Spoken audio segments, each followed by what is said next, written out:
Good morning friends, তোমরা কেমন আছো? আমি আছি। এখন শুরু করছি তোমাদের সাথে সকালটা। এখন আজকে সানডে, আমি এখন যাচ্ছি বাজারে। চলো তোমাদের সাথে শেয়ার করবো ব্যাঙ্গালোরের যে লোকাল মার্কেট কেমন হয়। এখন আমি মাছ, সবজি, কিছু গ্রসারি এইসব বাজার করে নিয়ে আসবো পুরো এক সপ্তাহের জন্য। চলো তাহলে সঙ্গে থাকো আর দেখো আমার সাথে। চলো ফ্রেন্ড, তোমাদের সঙ্গে নিয়ে বাজারে যাই। দেখো এখানে বেরোচ্ছি ড্রেস ফ্রেস পরে এখন বাজারে। প্রথমে ওদিকে দুধের প্যাকেট, দইয়ের প্যাকেট এগুলো নিলাম। তারপরে দেখো এই যে ডাবের দোকানে এসছি, দুটো ডাব নেব। এখানে ডাবগুলো যেন পেছন দিক থেকে কাটে, আমি বাড়ি এসে আবার মুখটা কেটে নেব। একটা আজকে দেবো ছেলেকে, একটা কালকে। এবারে দেখো এই মার্কেটে গেছি। মার্কেটে গিয়ে এবার আম দেখছি। দেখো আম নিলে কি হয়, আটিগুলো এত টক হয়, আমাকে খেতে হয়। আর একটু খারাপ হলেই আমার ছেলে আর খেতে চায় না, আর আমার বেশি ফল সহ্য করতে পারি না। দেখো আম নিলাম, আবার ঢেঁড়স নিলাম, আরও ভেতরে গিয়ে আরও অনেক কিছু নিয়েছি, তোমাদের দেখাবো বাড়ি গিয়ে শেয়ার করব। দেখো ঢেঁড়স, আম এখান থেকে। আর 5 টাকার কয়েন নিয়ে এখান থেকে ওই জল নেওয়ার জন্য, একটা মেশিনে 5 টাকার কয়েন দিয়ে জল বেরোয়, খাওয়ার জল। একদিন তোমাদের সাথে শেয়ার করব। আমার ছেলে নিয়ে আসে গিয়ে স্কুটি করে, আবার দোতলায় তুলতে হয়। দেখো ওখান থেকে আবার চলে এলাম মাছের বাজারে।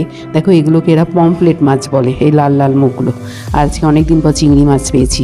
আর এই কাতলা মাছটা নিলাম 1 কিলো 100 মতন। তা আমি বলেছি গোল গোল করে কেটে দিতে, পেটি বার করতে না, এরা ঠিক করে কাটতে পারে না, পেটিগুলো তেতো হয়।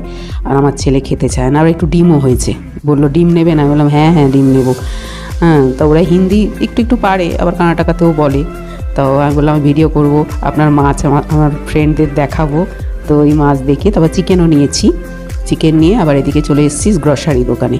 দেখো গ্রসারি দোকানে সব আমি দেখছি ঘুরে ঘুরে কী নেবো। চালটা দেখলাম, তো আমি বললাম বয়েল রাইস আমি বিগ বাস্কেট থেকে অর্ডার করব, কিন্তু এখন একদম শেষ হয়ে গেছে। আমার টেনশন হয়ে যায়, আগের থেকে আমি নিয়ে আসি।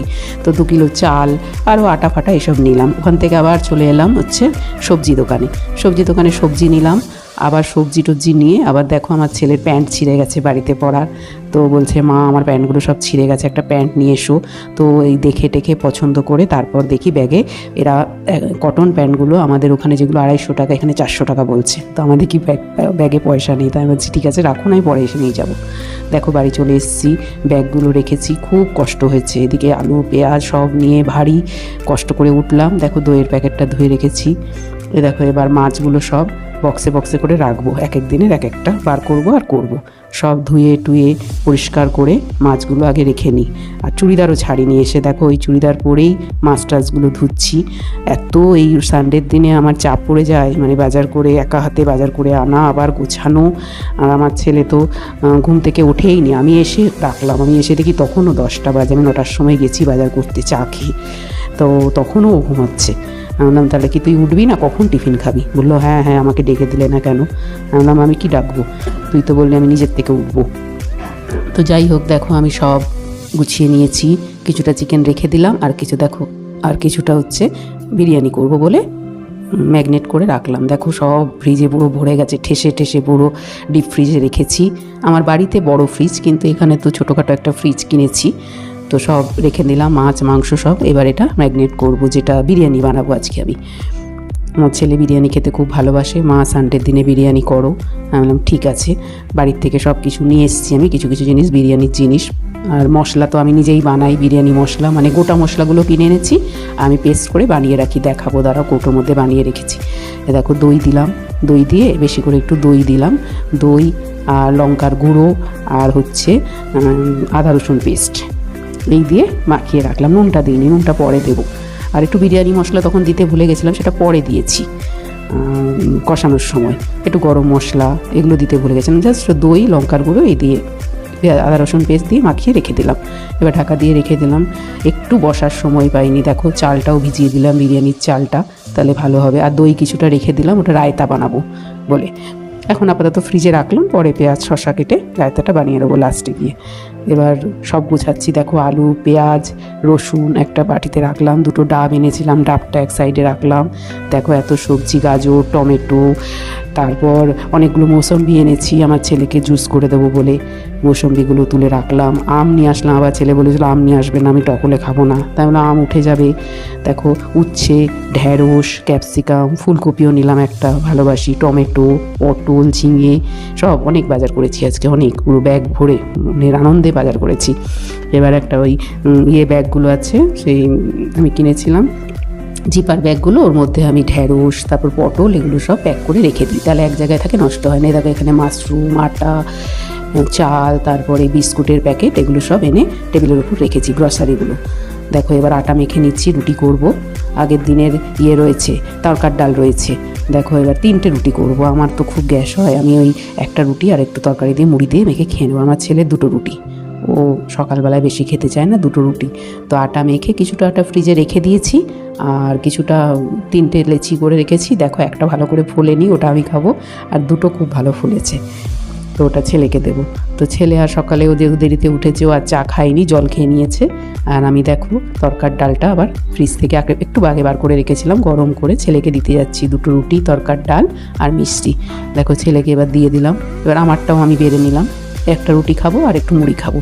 এবার আমি খেয়ে দিয়ে আবার লেগে পড়লাম। দেখো দুধটা গরম বসিয়ে দিয়েছি, দুধটা কালারে ভেজাবো। দেখো যেগুলো ব্রেকফাস্টের বাসন ওগুলো মেজে রেখেছিলাম, ওগুলো পরিষ্কার করে তুললাম। এবার বসলাম তরকারিটা কাটতে। আনলাম আলুটা কেটে একটু বয়েল করে নেবো, তাহলে আলুটা ভালো সেদ্ধ হবে একটু নুন দিয়ে, তাহলে ভালো করে। দেখো দুধের মধ্যে এবার একটু কেশর বাড়ির থেকে এনেছিলাম, কেশরটা একটু ফুড কালার, সামান্য ফুড কালার দিয়ে দুধটাকে ভিজিয়ে রাখলাম। পরে ওটা বিরিয়ানির লাস্টে গিয়ে দেবো। তারপরে একটু কেওড়া জল, একটু গোলমরিচ, এগুলো সবই দেবো, এগুলো পরে দেবো। এগুলো সব জোগাড় করে রাখলাম, ভুলে যাবো আবার। ঘি ফি এক জায়গায় করে রাখলাম। দেখো আলুটা সিটি মারতে বসিয়ে দিয়েছি নুন দিয়ে। তারপর দেখো দিকে ভাতটাও বসিয়ে দিলাম ডেচকিতে, যার মধ্যে বিরিয়ানি বানাবো তার মধ্যেই ভাত বসালাম। ওর মধ্যে একটু নুন, তেল, একটু গরম মশলা দিয়ে ভাতটাকে বসিয়ে দিলাম, ওটা হতে থাক। আর এদিকে কড়াইটা বসে চিকেনটা কষাবো। ওদিকে তো পেঁয়াজটা কেটে নিয়েছি, দেখো পেঁয়াজ কাটা হয়ে গেছে। এবার আলুটা নুন হলুদ মাখিয়ে দেখো লাল লাল করে ভেজে নেব। কিন্তু আলুটা সেদ্ধ হয়েছিল, কতগুলো সিটি মারলাম, কিন্তু যেহেতু তাড়াহুড়ো করছি, তাও ভেতরটা কিছু কিছু আলু আছে না একটু একটু শক্ত থাকে, সেগুলো যত বয়েল করো হবে না। আর এমনি সেদ্ধ হয়েছে ভালোই। দেখো চিকেনটা সুন্দর করে কষিয়ে নিয়েছি, হলুদ দিইনি, এই জন্য সাদা সাদা লাগছে। একটু সামান্য লঙ্কার গুঁড়ো দিয়েছি, আদা রসুন গোলমরিচ পাউডার, তারপর গরম মশলা দিয়েছি চিকেন কষানোর সময়, তখন ম্যারিনেট করার সময় দিতে ভুলে গেছিলাম। দেখো এর মধ্যে বানিয়ে রেখেছি। দেখো চালটা একটু ঝরিয়ে নিলাম। ভাতটা খুব ভয় লাগে তাড়াতাড়ি করে নামালাম, যদি গলে যায় তাহলে তো বিরিয়ানি বেকার হয়ে যাবে। আমার ছেলে মানে যেই দেখবে যে ভাতটা গলে গেছে তাহলেই বলবে ভালো হয়নি। হ্যাঁ, আগে দেখা তারপর খাওয়া। দেখো এই যে এর মধ্যে গরম বিরিয়ানি মশলা রয়েছে, কেওড়া জল রেখেছি। আমি মিঠা আতর এগুলো দিই না, অত গন্ধ সহ্য করতে, মানে গোলাপ জল। দেখো ডাব এনেছিলাম, ডাবটাকে একটু করে জলটা ঝরিয়ে নিচ্ছি, ছেলেকে দেবো। তা ছেলেকে দিয়েছি, ছেলে আবার একটুখানি আমার জন্য দিয়েছে, বলে না আমি পুরো খাবো না, তুমি খাও। 30 টাকা নিয়েছে, ভালো জল হয়েছে, 1 গ্লাস জল হয়েছে। তা তখনও ভিডিও করেছিলাম, রাইস জলটা ছেলেকে দিয়ে আসলাম, তখন আর ওটা টাইমারটা অন করতে ভুলে গেছি, মাঝে মাঝেই ভুলে যাচ্ছি। এবার দেখো বিরিয়ানিটা সাজিয়ে, ওটা আমার ছেলে দেখায়নি ঠিক করে, বিরিয়ানিটা বেশি করে সাজিয়ে ওপর দিয়ে ঘি দিয়ে সব দিয়ে সাজিয়ে 10-15 মিনিটের জন্য বসিয়ে দিয়েছি তাওয়ার ওপরে। দেখো ঢাকা দিয়ে বসিয়ে দিয়েছি, ওটা আর ছেলে ওটা মনে হয় টাইমারটা অন করতে ভুলে গেছি, ভিডিও করতে ভুলে গেছি। সব দিয়ে বিরিয়ানিটা বসিয়ে দিয়েছি, 15 মিনিট থাকবে। তারপর এখানে রায়তাটা বানিয়ে নিচ্ছি। দেখো পেঁয়াজ শসা কেটে নিয়েছি, এবার একটু দই দিলাম, একটু গোলমরিচ, একটু নুন, আর আমি এখানে সুগার, এমনি সুগারটা আনি না, এটা হচ্ছে ব্রাউন সুগার, একটু মিষ্টি দিলাম, কেননা নাহলে টকটক ভালো লাগবে না। দিয়ে এটা মাখিয়ে টাখিয়ে রেখে দিলাম খাওয়ার সময়। তারপর ওটা নিয়ে দুজনে খাবো, কম করেই বানালাম। তা বিরিয়ানির সময় আমার একটু রায়তা ভালো লাগে। দেখো এর মধ্যে আমি চান করে টোরে চলে এসেছি। আবার দেখো বিরিয়ানিটা কেমন দেখতে হয়েছে, দেখো খুললাম, ওপর বেশ ভালোই হয়েছে দেখে মনে হচ্ছে। আমার ছেলে তো খুব খুশি, মা ভালোই হয়েছে, বিরিয়ানি তো খেতে পাচ্ছি, এখানে তো বিরিয়ানি একদম ভালো না। তো আমি বললাম দাঁড়া বাড়ি, তো দেখে খুব খুশি, বলে মা খুব ভালো হয়েছে, খুব টেস্টি হয়েছে। তা ভালোই লাগলো, সানডের দিনটা বেশ ভালোই কাটলো, ভালোই সব গুছিয়ে টুছিয়ে বাজার করে। ভিডিওটা এখানেই শেষ করলাম, লাইক কমেন্ট শেয়ার করবেন, থ্যাংক ইউ।